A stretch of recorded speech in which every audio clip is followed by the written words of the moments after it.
Friends, goat cinema story వచ్చేసి ఏంటంటే, hero ఒక యాంటీ స్పై ఏజెంట్. తను ఒక ఆపరేషన్ వల్ల కెన్యాకి వెళ్ళాల్సి వస్తుంది. అప్పుడు ట్రైన్ ట్రైన్ బ్లాస్ట్ చేస్తారు. అయినా కూడా ఎలాగో అలా విలన్ బ్రతుకుతాడు. అప్పుడు విలన్ ప్రతీకారం తీర్చుకున్నాడా లేదా అనేదే సినిమా స్టోరీ.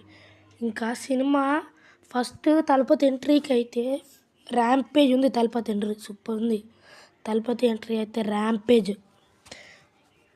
ఇంకా సెకండ్ తలపతి విషయంకి వచ్చేస్తే ఫుల్ బాగున్నాయి ఆయన సీన్స్ కూడా. తను సైకోయిజం ఉంది, ఫుల్ బాగా చేసిండు. ఒక ట్విస్ట్ ఉంది సినిమాలో, కానీ నేను చెప్పను. సినిమా ఫుల్ బాగుంది. ఫైట్ సీన్స్ అయితే ఫుల్ బాగున్నాయి.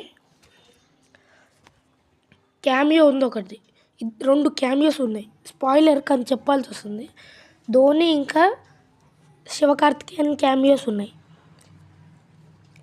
ఇంకా comedy scenes, fighting, acting Vijay Thalapathy బాగా చేసిండు. విజయ్ తలపతి, ప్రభుదేవ ఫుల్ బాగా చేసారు యాక్టింగ్. ఇంకా please subscribe to my channel friends. మన స్ట్రెంత్ చాలా తక్కువ ఉంది. Please guys, please.